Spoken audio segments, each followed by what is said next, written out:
Yeah,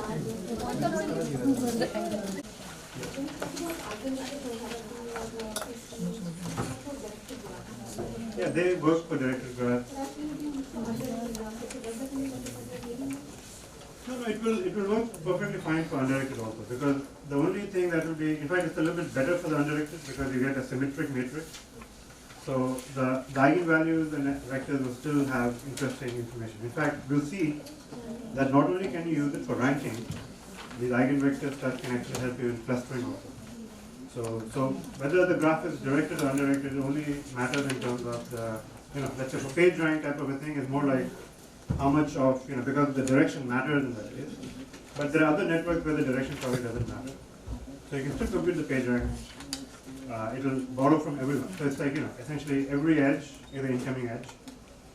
So in a way, there's a very deep connection between, these kind of models and even, Markov models and, neural networks for that matter.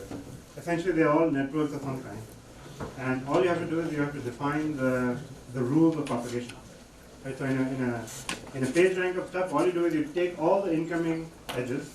If they happen to be directed, a few of them will come in. But if it's undirected, all the edges will contribute. And you simply sum them up. Right? So it's a linear combination.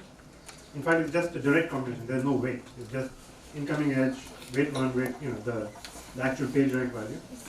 But in a neural network, there is a value and there's a weight. So you multiply the value and the weight, you get a linear combination, and then you sum it up. And then the output of the network, in the page rank, it's just whatever value you get, you give it to everyone else. You divide by your degree. But in a neural network, you make a non-linear, change. You make a sigmoid function, and you output that. In a Markov model, in a hidden Markov model, you'll do something different. So each of these is some sort of a network propagation, flow propagation thing, but depends on what task you're trying to. So there's actually a very deep connection between all of these methods. It's just a different way of propagation, what you're trying to model, what you're trying to estimate. Any other questions before we move on to other things? Any structural?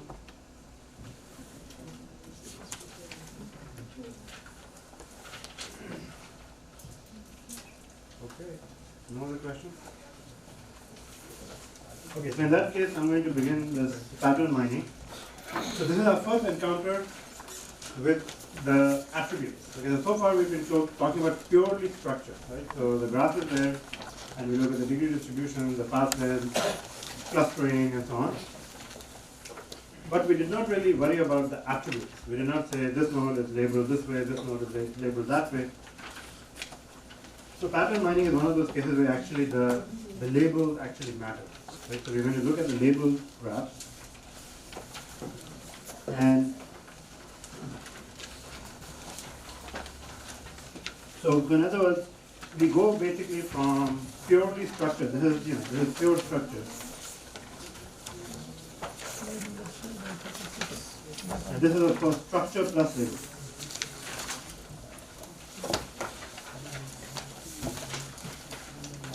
So now you can see every vertex, right, has a label in it. Now this is still a very simple representation, so it's not able to capture all the information in the world, but it's still fairly powerful model where every node has only one label, right? Like this node has characterized by B. This is labeled B. Maybe they are people who are connected to each other, and the label denotes some sort of interest. This person may be interested in, I don't know, in cricket. This person is interested in football. This one is the same cricket and so on. So this could be like a sports interest or in a graph among your friends. So these labels can mean anything, right? And generally speaking, even if you have more complex data, what you can do is you can always, you can flatten out everything into this kind of labeled graph. So if you think of a semantic network, okay, so maybe you have the data in the RDF format, the resource description framework format. So there, what you have is you have this triple. Okay, so you have a subject. So in real world semantic, knowledge bases and graphs and everything is stored in the form of a triple. And the triple is SPO. Okay, so what is SPO? subject, predicate, and object. Okay, so S is a subject, O is the object, and P is the predicate. This is actually the label we are interested in. So normally what it has is that, supposing I want to know, this person, has, lives in the city, phone number is that, interest is this, right? So each one of these will become a subject-object link, and the predicate would be lives in, phone, and so on, right? So those kinds of things can, so essentially all kinds of relationship networks, we can add labels to the edges. Here I'm not showing them, but each edge can be labeled, each node can be labeled. Right? So even very complex semantic graphs can be laid out, and they can be represented by these labeled networks. So now the question is, you have this huge interconnected maybe network with all kinds of labels, attributes, and so on. One of the key questions is, what are the patterns? Are there hidden relationships, hidden patterns in this network? So pattern mining is really about finding interesting subgraphs. So in this lab, so let's say if I have this network, I say what are the interesting patterns you might observe. So one thing might be, for example, a simple edge, for example, right? So AB. Okay, so there's an AB here. There's one edge AB. There's another edge AB. So there are two edges AB. It's not that interesting a pattern, but it's the simplest sort of edge-based pattern. So there are two instances of the AB pattern. Actually, no, there's three. So there's this one also. A and B is connected, right? So, and there may be more if I have to enumerate them, but at least those three are there.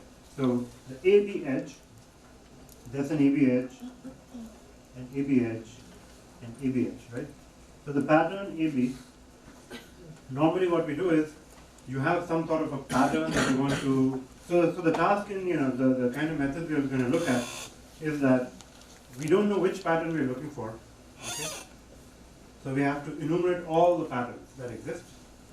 But let's say if I have a pattern, then I can find out where all it, matches. So here I will say AB matches at V1, V3. It matches at V4, V3, V7, V4, V7. And maybe that's it, right? So this would have sort of three occurrences, if you will, three instances where this matches. Maybe you have bigger patterns. Maybe you have a pattern like ABB, okay? So what about the pattern ABB? So I can say, what about A, B, and B? So that would be V1, V3, V7 is one example, right? V1, V3, V7. Of course, V4, V3, V7. And so on. So the idea is that, whatever pattern that you want to sort of find, you also have to count. You have to sort of find out where in the graph it occurs. Okay, so this is an extremely challenging problem, because in a graph, you have to, because as I said, I don't know which pattern I'm counting, so actually I have to count all of them. Okay, so I have to enumerate combinatorially all the single edge patterns, all the patterns with two edges, all the patterns with three edges, four edges, five edges. We keep on going and going till there's no other pattern to be found. And the way we sort of look for the goodness, if you will, is how many instances do you have? Okay, so how many matches do I find? So here I have to put some sort of a cutoff. I have to say that, so if I say that the number of matches should be 3, then, if I find a pattern which has less than 3 matches, then I can throw that pattern away. So only those patterns that appear at least a certain number of times, they will be kept. This is the notion of a frequent pattern mining. So there is this sort of a cutoff value, and we basically say, so we want to find all the patterns that occur above that cutoff value. So that means it's a frequently occurring thing. That means it might mean something, and we can sort of use that information for many applications. So there are two kinds of mining tasks. Before I go on to the actual, formalize some of the concepts, I just want to give an idea for the kind of applications. So there are two kinds of graph mining problems. One is where you have a single graph.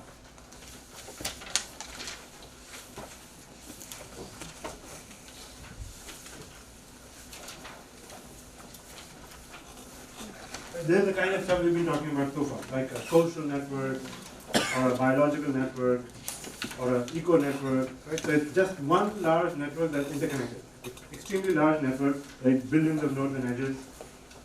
But you have just one graph, okay? So here's one graph, and you have the connections.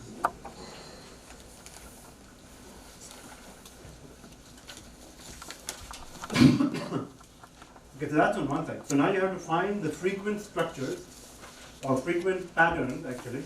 So pattern will always be a combination of the structure and the label, right? So they go hand in hand. So here you have to find the frequent patterns in one graph. And this is a little bit more challenging, and I'll tell you why in a minute. But the other side is, you have lots of graphs,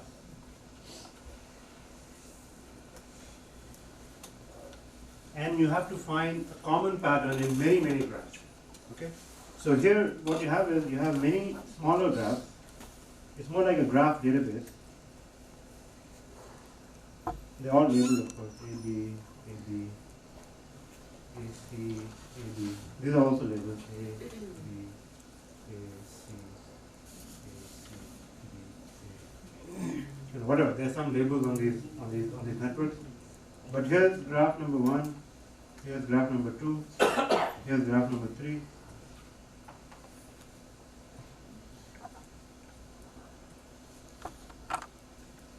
And let's say G3. And typically there are many, there are possibly millions of these small graphs. Now this kind of data sets happen in chemistry. For example, what you do is you take the drug compounds, and each one of those compounds is a small graph. You can actually represent the chemical compound as a graph. And you have one compound, another compound, literally millions of them. And chemical, these pharmaceutical companies, when they do drug design, they have to sort of test the properties of these, because you're making new drugs, and each one of these chemical compounds has certain properties. So let's say if you want to do a drug targeting some disease, let's say cancer, for example, certain of these chemicals would be found to be effective in sort of maybe subduing the effects, right? So the idea then is they try to mix them and match them. So they go through this whole set of million different compounds, and they sort of study what happens if I do that, what happens if I do that, and it's kind of like what are the common properties among them. So you have to look for these common features. So that's one of the applications is in pharmaceutical industry, in drug design and drug discovery. This also happens in other, each of these could be like a user browsing session. So let's say if you're a portal site, Amazon, Flipkart, whatever, people come, they buy, they browse your website, they end up buying something. So each user is basically modeled as a session, right? So you get the user web crawling sessions. So that's user number 1, user number 2. Now you have millions and millions of users, and from that you want to learn certain patterns. Like how do people browse my site? What do they end up buying? So you can do that. Third thing you can do is that you can actually go from this graph to this graph by building ego networks. So the idea is that for every node, you do a 1-hop or a 2-hop, local network around that. And so this becomes like a node-centric network, right? So every instance is basically a blow-up of this one, but the local neighborhood. So I can pick this node, and if I say just 1-hop, you'll get star-like pattern. But you can also keep you can sort of complete it, right? So any neighbors who are connected, you can also connect them. So extract the subgraphs that are within a certain number of hops away, and connect all and then do a closure of that. So from a single large graph, you can go through and so this would be like an ego-centric. So ego basically says that from a perspective of a single node, do a 1-hop, 2-hop, whatever number of hops you want to do, and create the subgraph around that. And now you get many, many different graphs, and you can analyze those to see are there common patterns among the neighbors of people, right? So this an idea is very useful. For example, Facebook wants to do social search, where they want to recommend new people or new products or new things based on who your friends are and how they basically interact with each other. So this has the same, and then LinkedIn would do the same thing for professional networks, right? You want to suggest new colleagues you might want to connect with. So you can do this sort of egocentric analysis and then look for the common patterns that way. So these are the two sort of spectrum that you either have a very large graph, or you have lots and lots of graphs which are generally smaller, but you have millions and billions of them. So in this network, one of the key things is that we have to enumerate subgraphs, right? So the idea is a pattern is basically a template.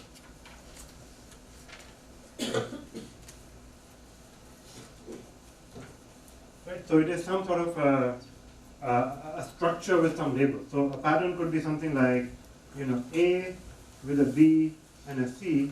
Do you find such a triangle, for example? This is my template. So what I have to do now is I have to go to the network. Like if I look at the single large network, I have to see, in this entire network, do I see such a triangle where, so this might be a very unique, combination. Maybe some guy is interested in cricket and football and squash, whatever, they're very close friends. Do we see this happening many, many times? Right? So, and maybe there's a trivial example, but the idea that, this might mean something in more interesting applications, and especially for recommendation and social search and so on. So I can look for these patterns, where do they appear, if at all.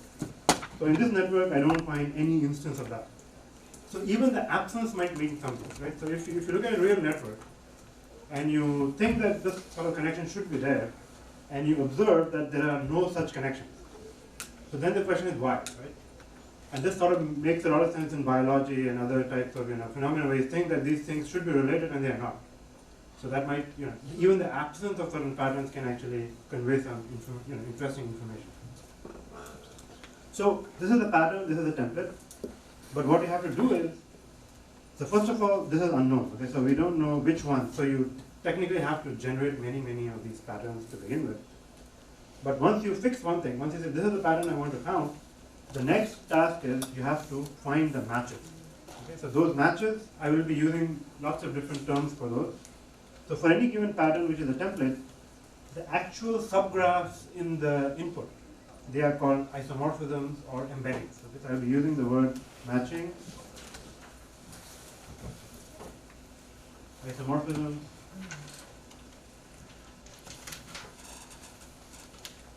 embeddings. They all are going to mean the same thing. That is, for this pattern, I need to basically put it somewhere and see whether it matches or not. Put it somewhere whether it matches or not. Every time I get a match, the frequency goes up by 1. So because I need to know how many times this pattern is observed. So you basically go around counting. And this is basically, as I said, it's essentially a subgraph isomorphism task. And subgraph isomorphism is an NP-hard problem. Okay, so, and we want to do this millions and millions of times. So it's like you're taking an NP-hard problem and you're amplifying the complexity of that problem even more. Now, of course, it's an NP-hard problem, but it doesn't mean that we cannot do interesting things in practice. Because normally the patterns we're trying to look for are small. Okay, so that means there is still some hope in actually, because if the pattern that you're trying to look for is extremely large, then you're going to have trouble with the real complexity of the solution. So here we can do many, many clever tricks to prune the space, do more efficient search. So yeah, theoretically it's an NP-hard problem, but practically there is still many interesting applications, many interesting algorithms we can come up with that tend to work well in practice. And I'll show you some examples where they do not work. And when they do not work, you can do sampling. Because I'm going to show some ideas about sampling the pattern itself. So we can actually, there is a lot of hope in actually doing this in practice. So anyway, this is the point. The problem is that you don't know what the patterns are, so you have to find out all patterns. You need to, for any given pattern, you have to find out all these things. I mean, basically, the isomorphisms, which are also called embeddings or matching. So find all the matches, count them, and then you use the notion of support. Okay, so there will always be this notion of a minimum support. So this is your minimum frequency. So anything below this, we can throw away. Okay, so that's the key way in which we prune the space. Because if you didn't have that constraint, then there is, there would be no hope. You would not be able to actually mine anything beyond very small, very, very, very small graphs. Now, how are these two problems different, right? So you might ask, why are they different and how are they different? Well, the problem comes as follows, that when you have many, many graphs, and I want to know the frequency will be how many graphs contain this pattern, okay? So even if there's one instance, the count goes up by one. So in this scenario, where you have many, many graphs, the support is the number of graphs. Okay, this is the min sub. So I'm going to be using this notion of, this minimum support is abbreviated as min sub. So min sub will be, or rather I should say the support should be, support of a pattern P will be the number of graphs that contain it.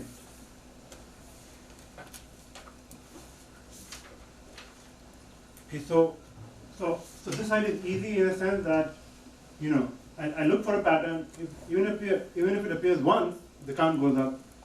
It may appear 100 times, but I don't really care. Okay, so in any given graph, I'm looking for one instance.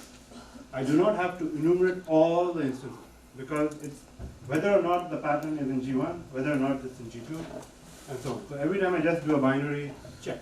Is it there, is it not there? And so the support is simply how many graphs contain it. But on the left, there's only one graph, right? So here the problem is that what is your minimum support? It's not the number of graphs, because there's only one graph.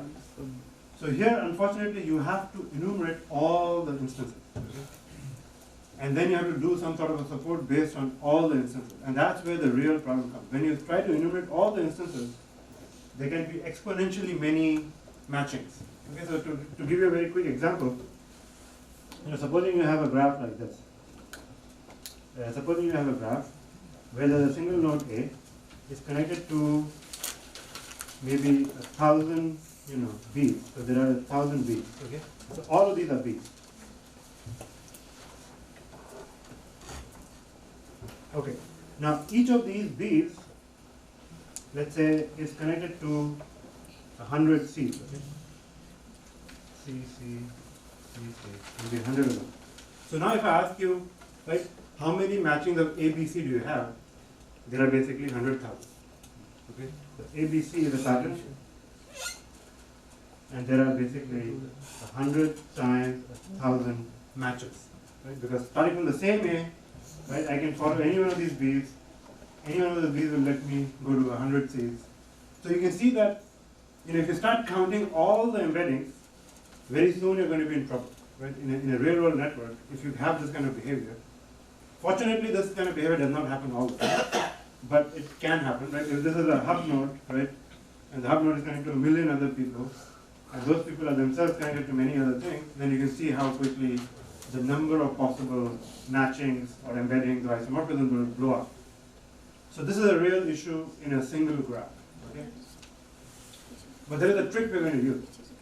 So in a single graph setting, what we do is we don't actually try to enumerate all the embeddings, because they are possibly exponentially many. And they're all, like in this case, they all start from that 8, right? So essentially, one can do some sort of tricks and say that actually you can look for, so here the notion of support can be all the embeddings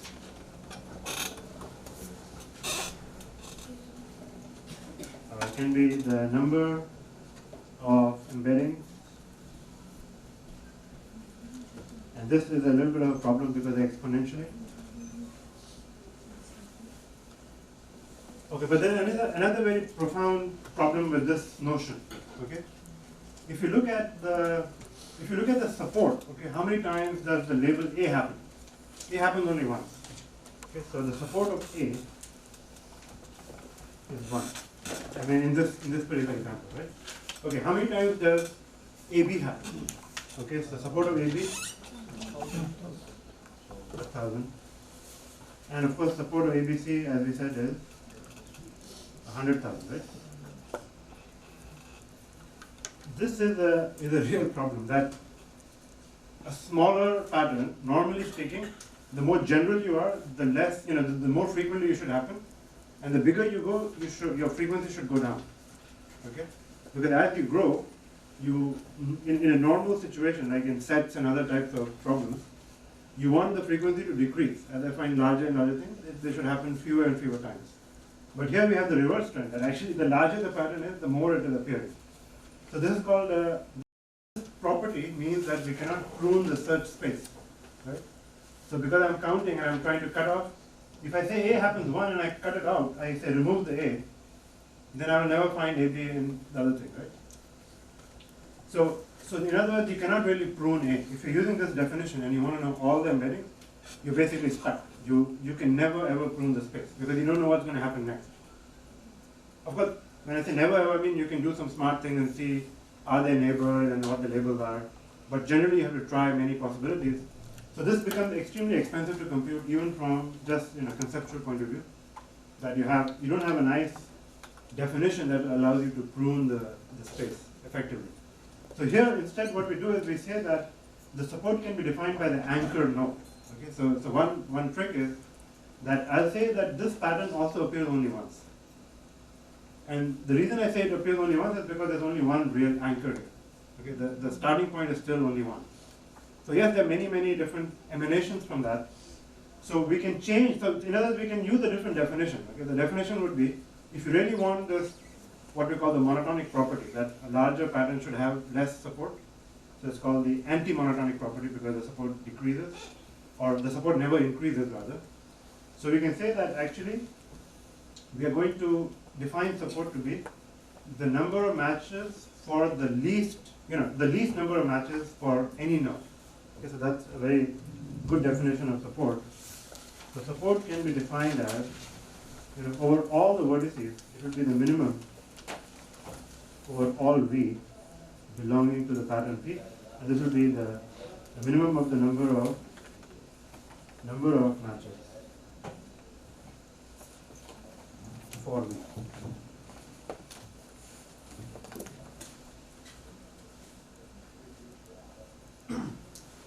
So now we're taking the minimum over all the patterns V belonging to the pattern P, right?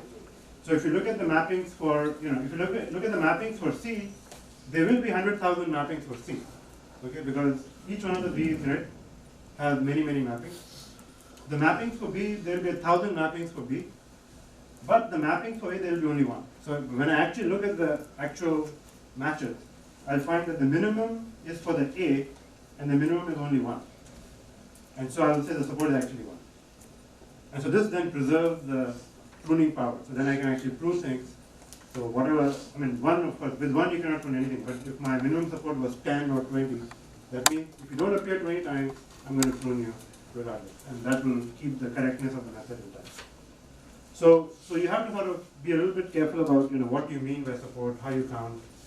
And the single graph situation is a little bit more challenging. So I'm going to focus more on the multiple graph situation, but the method, the algorithm can handle both. Okay, so we will see that it's easy to go from one to the other. You just have to change the definition of minimum support. The minimum frequency is all that changes. The rest of the method will be the same. Alright, so this is the task. So the task is you're either given a single graph or you're given many, many graphs. You're given this minimum support value and you have to find all the subgraphs that appear at least that many times. That's the mining task. Alright, so this I think is formalized, I'm not sure if it's here. Alright, so this is the definition. The frequent subgraph mining problem is, so as I said, I'm going to start with the case where you have many graphs. So you have a database, okay, and a database has n different graphs, G1, G2, up to Gn.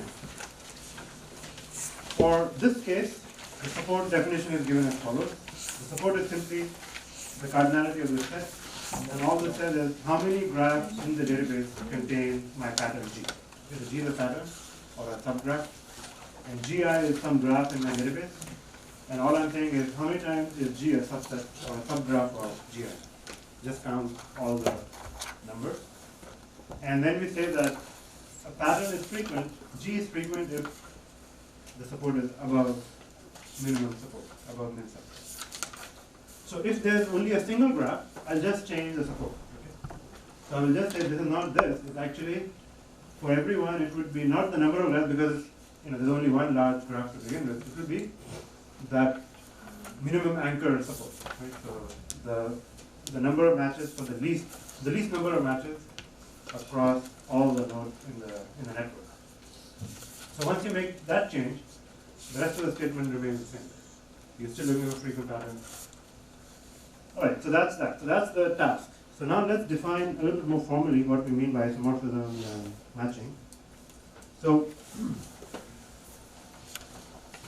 the isomorphism problem is actually, this is just to make sure that mathematically we understand what we mean. You're given, if I give you two graphs, okay, I give you G prime and G. Okay, so G prime is a graph, V prime, E prime, and G is some other graph. And this is basically, we want to test whether they are equal or not. This is not even talking about subgraphs. This is just saying, are the two graphs the same? This problem, by the way, right now, if I give you two graphs, G prime and G, and I ask you, are they isomorphic? Meaning, are they exactly the same graph? This problem is, there is no polynomial time solution that is known to this. Okay? That means people think this problem can be solved in polynomial time because I give you the whole graph that's all the same size and everything. And I just need to make sure that the edges and everything match. But as of now, we do not have a polynomial time algorithm to solve this problem. So even this problem is actually hard. Although there is a very, very recent progress. So if you follow any of the recent news, so very recently, a professor from University of Chicago, he has shown that this is almost polynomial. Okay, so that means, theoretically speaking, it is not yet polynomial, but it's almost polynomial. That means it can be done relatively fast. So anyway, but that's the problem. So we're saying, are the two graphs equal or not? So what should you do if you want to see if two graphs are the same? So we say, are they isomorphic? Well, what you have to do is you have to find a one-to-one and onto function, right? An into and onto function, where if for every edge in G prime, the map, so phi is this function. Okay, so I have to match. So basically, pick a node here, pick a node here. So let's call this node 1 and node 2. There are two other nodes here, node 10 and node 20, for example. So maybe one will get mapped to 10, two will map to 20. And let's say there's an edge between these two. So if you were to think of this mapping, right? So I don't know what the mapping is, but if you could, so we have to find that mapping. Okay? So if there exists a mapping where for every edge in E prime, there is a corresponding edge in E. Okay, so that edge must exist. So obviously if I map this way and the edge is not there, the graph, that's not a valid isomorphism. It's not a valid mapping yet. But if this edge exists, then at least that edge matches. But then I have to continue. You're not done yet. So you have to keep on doing this. So what they say is that for every edge in E prime, the mapped edge should be in E. The next thing is that the labels should match, right? So the label of the vertex here should match the label of the vertex there. And thirdly, if the edge has a label, the label of this edge should match the label of the matched edge. So all the labels and all the edges should match. So that's, and everything should be covered. That means no vertex should be left unmatched. So of course the graphs have to have the same number of edges, the same number of nodes. And then you have to find this matching. Right? So as I said, it looks like an easy problem, but it's not actually, there is no polynomial time solution for it. So that's what an isomorphism is. Basically preserve the structure and the labels. Okay, so that's whether two graphs are the same or not. But what we really want is whether one is a subset of the other, right? So then the only change you have to make is that you remove the onto part. That is, G prime can match a subgraph of G. So every edge in G prime should be in some subgraph of, in some subgraph of G, but it doesn't have to cover all of G.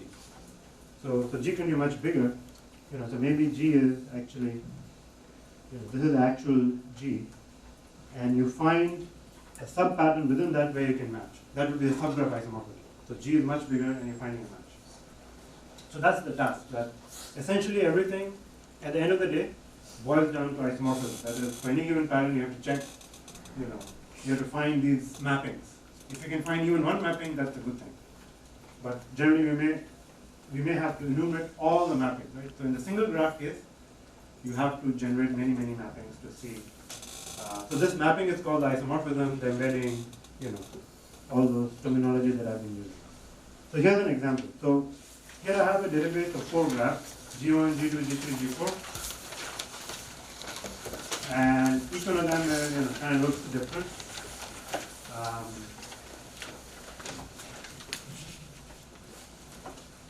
So for example, I think these 2 graphs are the same. So if you look at this graph and that graph, right? Essentially, if this edge, if I turn it around that way, make it from here, it will be similar to this one. So if I want to know the isomorphisms from G1 to G2, whether it's full isomorphism or a subgraph isomorphism, I can list out all the matches. So in this case, it turns out that there are 4 matches between G1 and G2, and I can pretty much list them all out.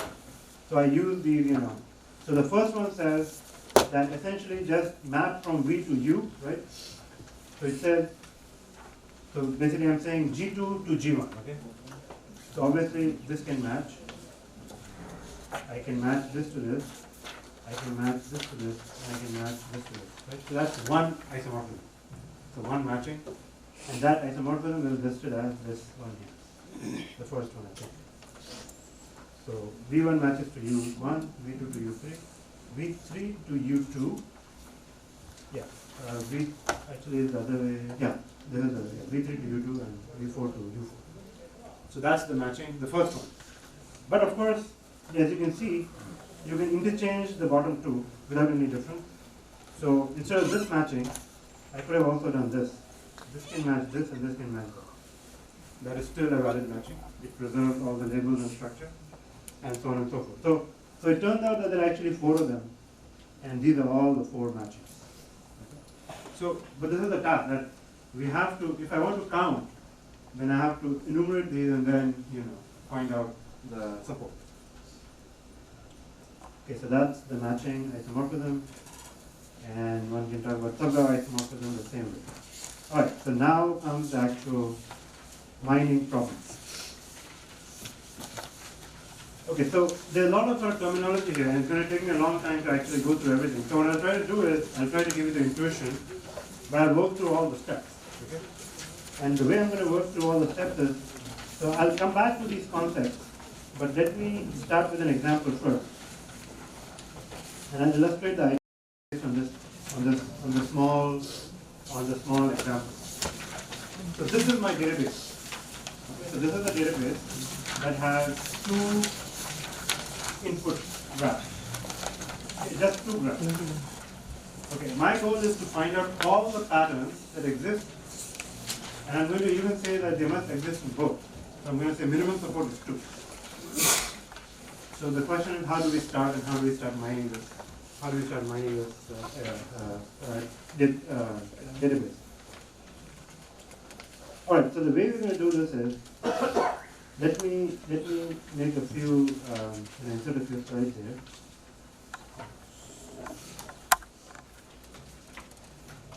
And let me copy this here on the top so that we know what we're talking about. So we have A, B,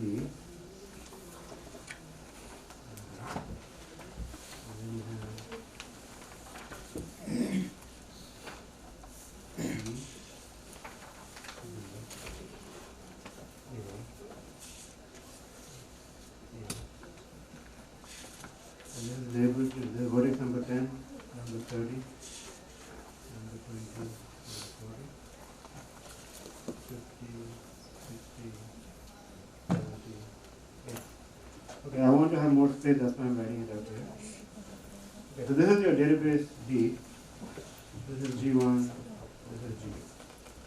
Okay, so now we have to start the mining process. So the first thing you should do is, we start with the empty graph. Okay, so here's my empty graph. Empty graph by definition appears everywhere. So the support is 2. Okay, so and I'm going to say minimum support is 2. So trivially, the empty matches everything. It's a subgraph of every other graph. So the support is 2. So anyway, that's just our starting point, we don't really care. But the main point is that I'm going to do edge-based expansion. Okay, so I'm going to do one edge at a time. So what I can start with the empty graph, and I can add one more edge. Now here's a little bit of an interesting thing. So first of all, you need to know how many labels there are. Okay, so you have to have a label set. Sigma is your alphabet or your label set. And in this case, in this small example, there are really only two symbols. So this is your alphabet.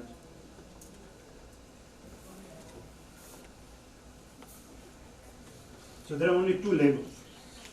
So how many single edge patterns can I have? So the idea is I need to enumerate the templates, the patterns, and then I need to match, right? So how many two edge patterns can I have? I'm sorry, how many single edge patterns can I have? I can have, so let's put I need to have an edge, right? So the question is, how many choices do I have for the first? How many choices do I have for the second? There are two here, there are two here, right? So there should be 4. So the 4 should be AA, right? That's the pattern. How many times is A connected to A? Another would be A connected to a B, right? Third would be a B connected to an A. And fourth would be a B connected to a B. And those are the only 4 choices I have, right? There's only a single edge. So it's really essentially sigma squared, right? So whatever the alphabet size is, this is how many different possible patterns I can have. But there's one thing you should notice here. What you should notice is that AA is fine, BB is fine, but these two are isomorphic to each other. Right? Whether I say AB or BA, does it matter? I mean, the edges are not directed here. So it's an undirected pattern. If it were directed, things would be different. Okay, so I'm assuming I'm doing undirected mining. So the AB and the BA, there's no difference. But I don't want to count the same pattern twice, right? So one of the key things in the enumeration process is you have to be able to detect duplicates. So I should be able to say, one of them I'll keep, the other I'm going to throw away. This problem is called canonicality testing or duplicate testing. And I'm going to basically throw away this pattern. Okay? So I'm going to say this pattern I'm not going to count because I have another pattern that is the same, and it is what I call canonical. Okay, so this, I'm going to explain this term in a little bit more detail, because it's what the key. So first thing is duplicate elimination. And for this we do canonicality testing.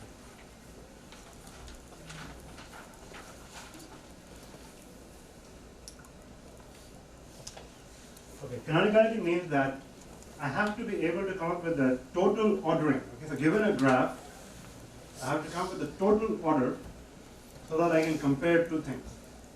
And then I can just go one by one and do a lexicographic comparison.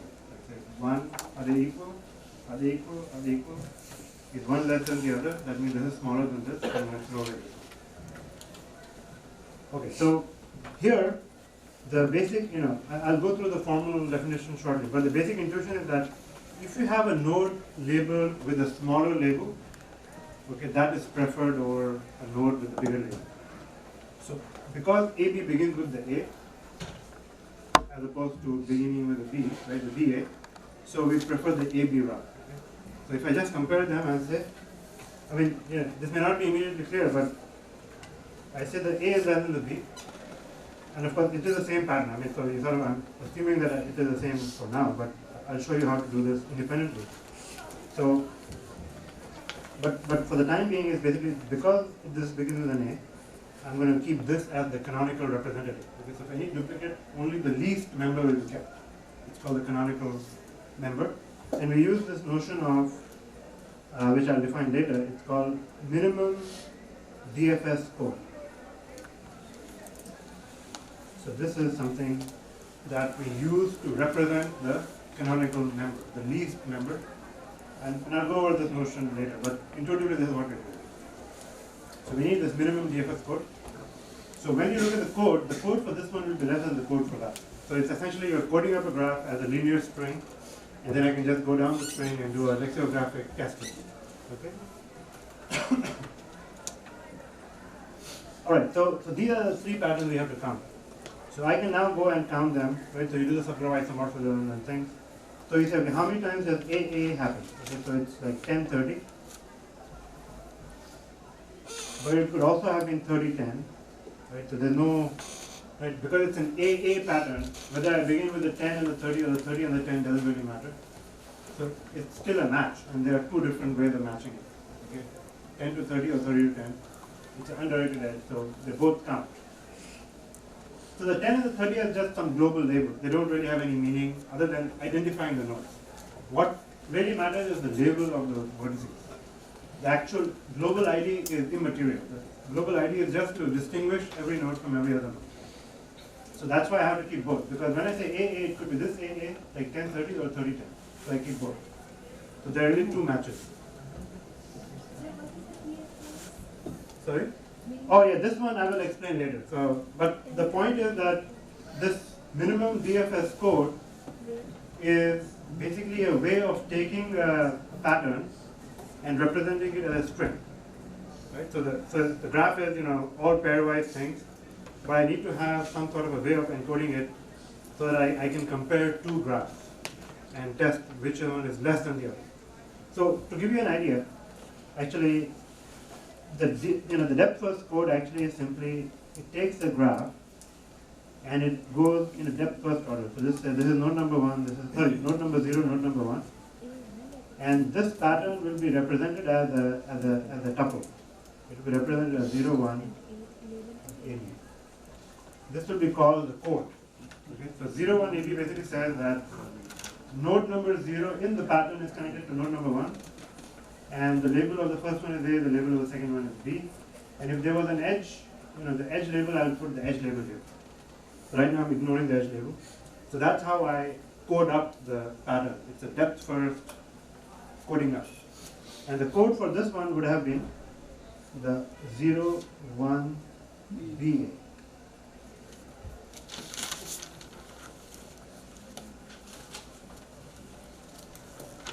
Because the 0 and the 1 is simply a depth first numbering. Okay, start from the root. You say root is 0, the child is 1. So it's always 0, 1 for the first edge. But then this is BA. And then I can compare these two, right? So these two tuples I can compare to each other. I can say this is 0, 1, 0, 1. But this is an A, this is a B. So that means this code is smaller than that code. So that means there is a way of testing whether one is smaller than the other. And this allows me to prune certain patterns because they're duplicates. So I will go more into the actual, because it's a little bit more complex than it appears here. But basically I can look at a pattern, and from that pattern I can tell you whether or not that pattern is minimal or not. So we're not done with this AA yet, so you have to count. So for any given pattern you have to count, and so then there will be 60, 80, and 80, 60. So we have all of them, and that's it. So this happens, and now this happens in G1, this happens in G2. So the total support is 2. So because again, remember the support in this case is how many graphs contain it. So both of them contain the support is 2. So in fact, all of them, probably, except for the BB, the BB doesn't pass. And I can just tell you because there is no B and B edge here. So the support of BB will be 1. So I'm not going to go through the whole step. So it only appears in G2, it doesn't appear in G1. So this we can throw away because it is not frequent. So you can basically come and say, this is not frequent. And this one was thrown away because it was not canonical. So there are two steps, as I said. There is the duplicate elimination step, and then there is the counting step, right? So that's all there is actually. I mean, in terms of conceptually, then there is the counting, the subgroup isomorphism counting.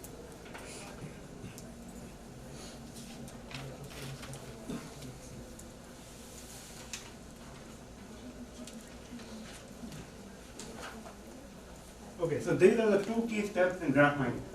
Okay, so anytime I generate something, I have to remove any duplicates, And then once I have a pattern, I have to go and count. And if it is above minimum support, I keep it. If it is below minimum support, I throw it. And so now, two of them will survive. The AA and the AB will survive. So I have to do the next step. Alright, so what can I do? So let's start with AA. Let's start with AB. So here's the pattern, which I know was frequent. Okay, so it was frequent from the last step. How do I extend it? Okay, so this is part of the exploration process. So how do I take this pattern and I extend it by one more edge? Well, there's only, there are only two endpoints here. Either I can start. So remember in the depth first ordering, which I haven't yet gone through, but this would be node number 0. This would be node number 1. So there's always, what we do is we put a depth first tree-like structure on a graph, okay? And we're going to be using that tree to do everything else. And the tree will become clear as I go through. So right now there are just these two nodes. This is the root, this is the child. Root is 0, child is 1, and it's AB. So how can I extend it by one more edge? The edge can be from the B, or the edge can be from the A, from the 0. Right? So there are really two templates one can have. You can either have this,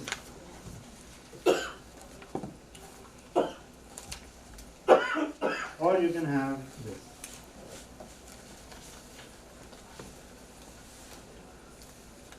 Right? These are the two possible choices we have for the next type of pattern.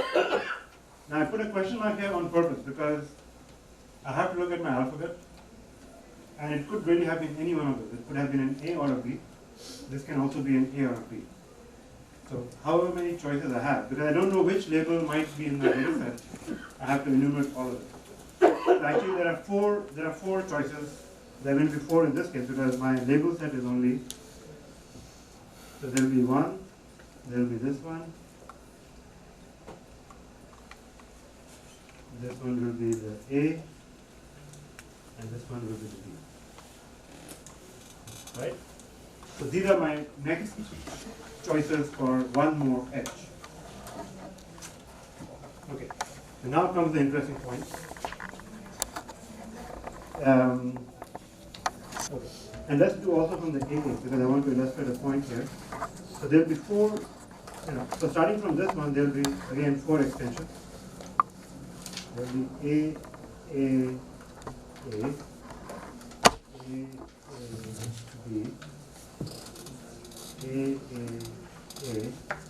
and B, right? So these are all the patterns I can have in the next level because these are the 2 patterns that were frequent. So these are one edge pattern, frequent pattern. So these are all the possible patterns I can have for the next step. Alright, so now comes the interesting point. There are lots of duplicates here. Right, so let's see if we can find a few duplicates.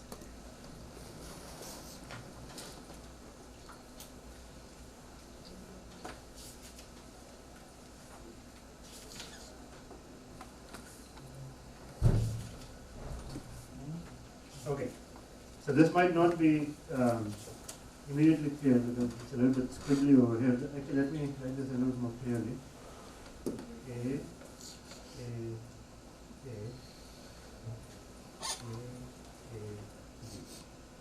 Okay, so look at this pattern.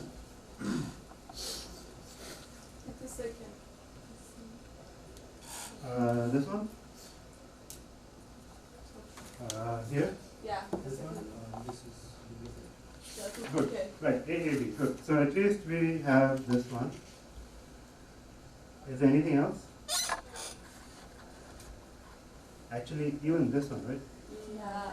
Right? It's the same pattern. AAB.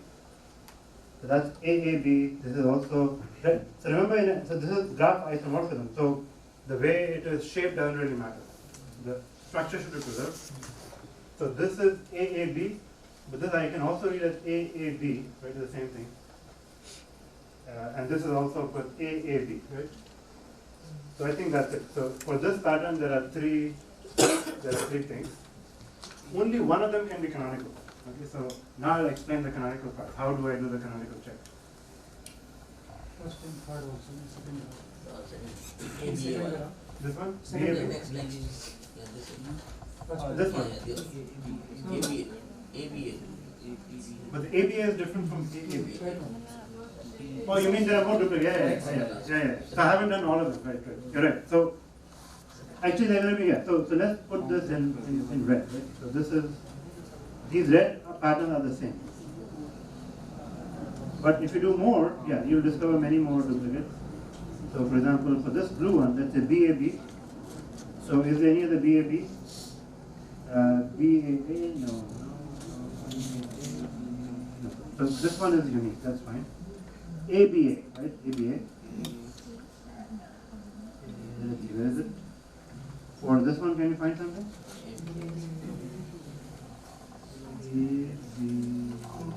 No, this is also fine. ABB. No, there's no ABB. Okay, but this one. This and this are the same. Yeah. Right. So those are duplicates. I think everything else is not a duplicate. Second and fourth. ABB. In first block. Sorry, in the first one? Yeah, second and fourth. Oh yeah, good. So that's the third one. Okay. Okay, so these are the duplicates, right? So think of these as three groups of patterns. Anything else? So it's BAB and ABB. BAB and ABB. The structure is not with the. BAB. Okay, that's fine. So that's different. That's different. So is there anything else? So this is not good, right? Okay. Well, we may have missed something. I'm sure. But let's say this is, it doesn't really matter. I mean, there are probably many. I mean, perhaps there are other duplicates. But the point is, among the red ones, only one can be minimal, and among the blue ones, only again one can be minimal. So we have to remove the rest. Now, I don't want to compare. Okay, so if you start comparing, it's going to be a problem. So I cannot say I'm going to test this and test it with that, because I don't know which are the red and which are the blue. So if you start comparing with everyone else, you're going to be in deep trouble. The test has to be local. It has to be with respect to the pattern itself. Okay? But let me tell you the intuition first, and then I'll explain how we do it. Intuition is we want patterns that are deeper as opposed to more branched. Okay, that's one principle. So this is just, you can define any ordering as long as your principle. But the one I'm going to follow is a deeper pattern is preferred over a branching pattern. So in fact, this red will be the one that will be the minimal one. Okay? So the AAB, that is the rightmost, is the minimal canonical form. This one and that one are not canonical. So I'm going to say that I'm going to throw these away. Okay? These two will be thrown away. This is the canonical form for this. Okay, let me use red. So this one is canonical. This one is not canonical. This one is not canonical. And then for the blue, the same idea would apply. This is the canonical form. This is not the canonical form. Can you explain again why it's not? Yeah, so now I'm going to tell you why. So the intuition is that a pattern that is deeper. Okay. So we prefer depth over breadth, right? So this is of course deeper, right? It has depth 2. This is depth 1. This is also depth 1.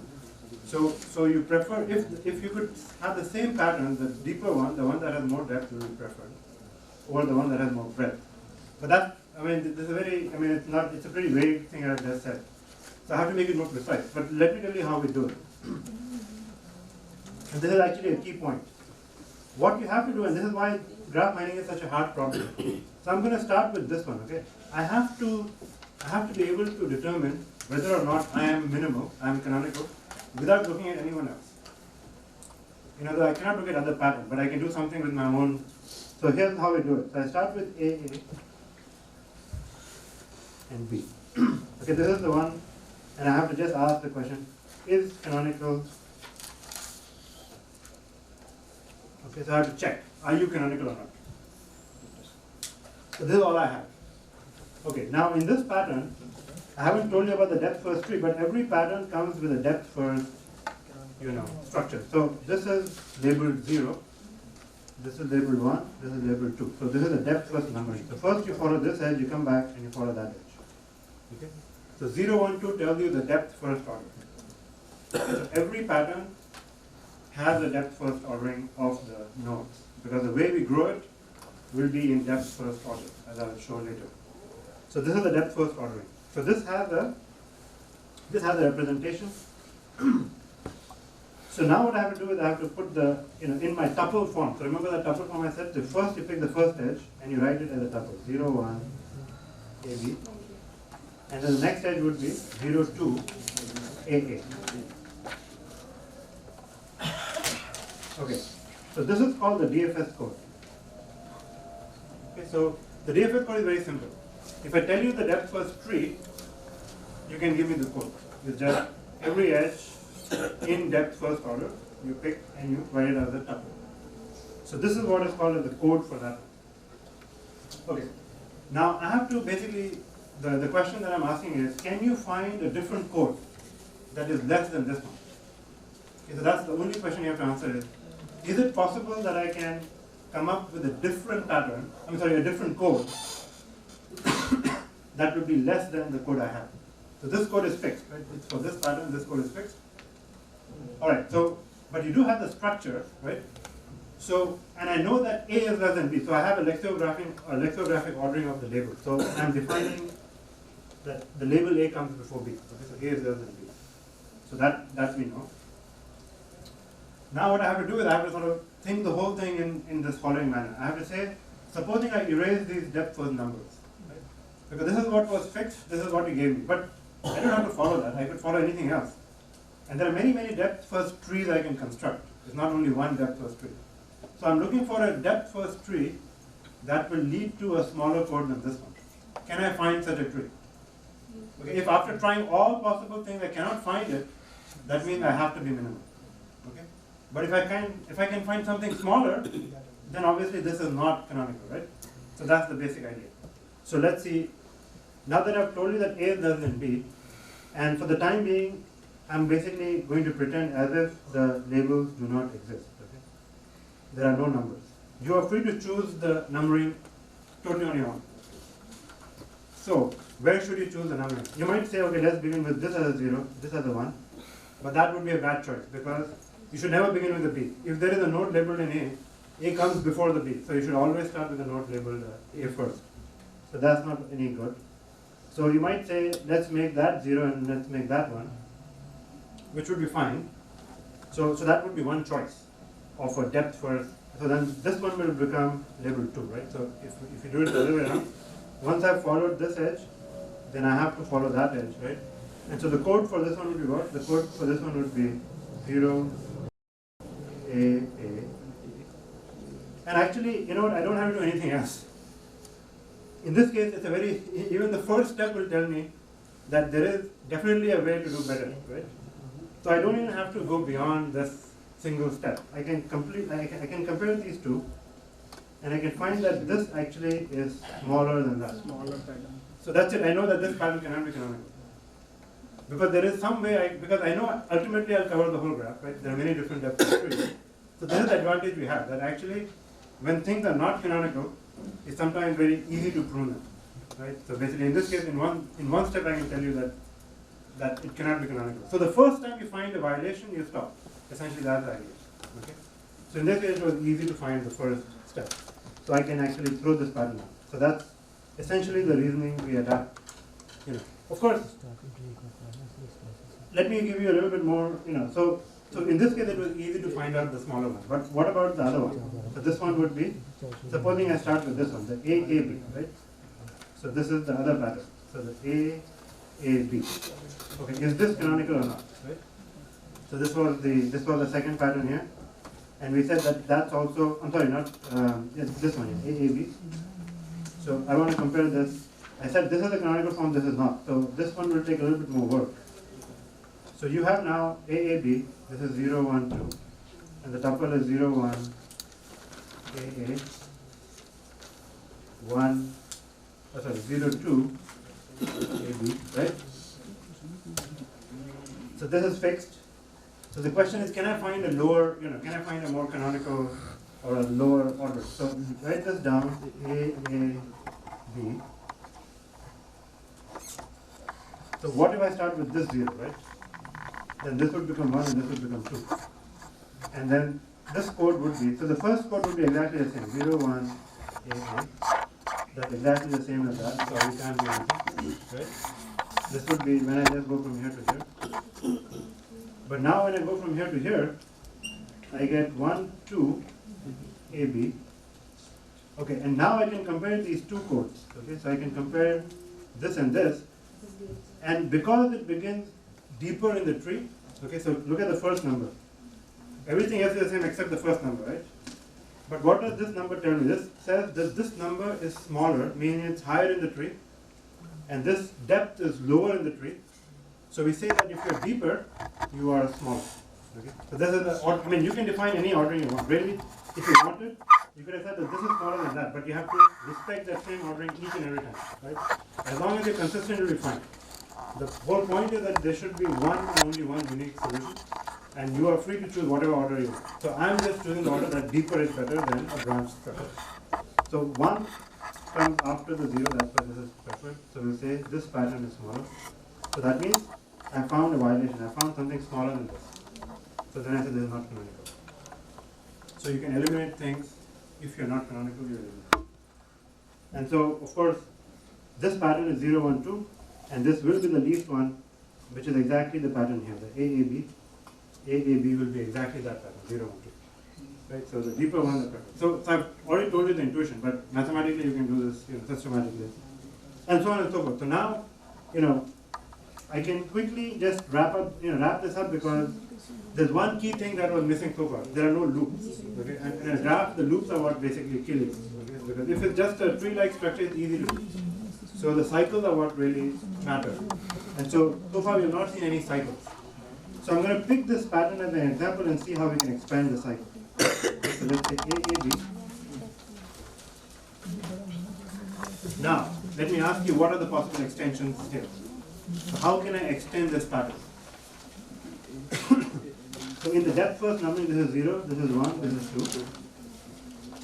2. So again, we want a systematic generation process, right? So obviously, I can extend from the 2, I can extend from the 1, I can extend from the 0, but there's a fourth possibility, which is I want to add one more edge. Loop from 0 to 2. Exactly. So I can add a loop. Okay. So now you have that choice. Okay. So there are actually 4 ways of doing this. The first one is you complete the loop first. Okay. This is and we actually order them in this way that any loops have to be finished. You cannot add any new edge before you added all the loops. So this is my first, and I'm going to deliberately put an arrow to denote the fact that this is a back, it's not a depth first tree anymore, right? So all my loops will be with a back arrow. So the depth first tree is still going to be this one. This is my depth first structure. This will be labeled 0, this will be labeled 1, this will be labeled 2. But there is a new edge, but it just happens to be a backward edge. Okay, so we say there's a forward edge or there's a backward edge. A backward edge is always a cycle. All forward edges go to new patterns. So this is the least or the first extension. Now remember I told you I want to go depth first. So that means you should do an extension from the 2 as your next. So that's my next set of choices. I can do A, B, and there are 2 choices, exactly. So either it's BA and BB. or BB.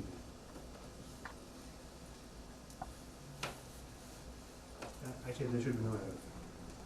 Okay, those are the 2 extensions from node number 2. So this was node number 2. Okay, so we're now done with that. That means now I can go to node number 1. Right? So every time I do this, so remember in terms of the ordering, I'm going to sort of worse and worse pattern, so to speak, because my depth is decreasing. Every time I do this, my depth decreases in some sense. The depth of what I call the rightmost path. Okay, so the rightmost path, here the rightmost path goes all the way to the child. If I do an extension from 1, what happens? It will be A, B, but now this will be B in A or A, B, B, right? See, the depth here is smaller than the depth here, right? So it's a little bit worse of a pattern from the point of view of the ordering. I mean, we have to count everything, but I'm just telling you there is a systematic ordering among the pattern also. And that's the order in which you test them. So this is how the new pattern will be. And finally you go to the the root, because that will be the worst possible pattern in some sense. You extend. So these are all extensions from the A, which were extensions from depth 1. Finally you do the 0. So there are two choices from there. So that will be A, B, A, and A, B, B. So these are all extensions from 0. But so this is the whole process. Okay? This is how you basically go on counting. One other point I want to show is that this is just sort of to complete the whole thought. The extension, okay, and this is the key point. The extension, the next extension, this whole idea applies only to the rightmost path. Okay, so this is the key point of this algorithm, which is the gSpan algorithm. So the one I've told you right now is the gSpan algorithm, which is one of the most efficient methods. This is from Professor GIAN and Shifeng Yang's group in Urbana-Champaign, University of Illinois. But the main idea here is that the extensions only happen on the rightmost path. Okay, so what is the rightmost path? The rightmost path is with respect to the depth first, with respect to the DFS tree. So in this case, the rightmost path happen to be, it is the same path. Okay. So the next time you'll do is you'll complete the loop from this A. That means if you want to extend this, you have to complete this loop by adding it to things before, right, like that. Okay. So the rightmost path is there. The rightmost path here is actually this is the rightmost path. Okay. So this extension only happens on the rightmost path. So this is one of the sort of interesting systematic growth of the pattern. You don't try all extensions. You only try extensions from the rightmost path. And every time you follow the same idea that you complete the loops, then you go forward, okay? But you go only forward from the rightmost path. What is the rightmost path here? It is actually, this is the rightmost path. So you see that the rightmost path keeps on shrinking the higher up you go. And that's why you're more likely to find a non-canonical pattern as you go higher up in the tree. But let me just, finish this idea of rightmost path. So if I ask you what are the extensions of this, what would they be, right, from the rightmost path? First thing is, apply the same idea. Complete any loops from the rightmost node. So actually, if you want to extend this, let me do this in red. The extension of this would be, start from this node, okay, and add any loops if you can. In this case, a loop can be added, okay? Then you can add something here, then you can add something here, then you can add something here, okay? So it's the same thing. So finish all backward extension, then start with the forward extension. And that's how you keep on going. And every time you do this, you have to do the subgroup. So I haven't really talked about the subgroup isomorphism part, okay, which is how to do the matching. But I think you pretty much have to enumerate lots of things and then count them. So this is the key point, that how to eliminate duplicates, systematic generation, and then do the counting. So this is we'll take a break now. And I think we have time for discussions and things, or 15 minutes late. okay. Then we can Okay, so we'll take a 15-minute break, and then we'll do the hand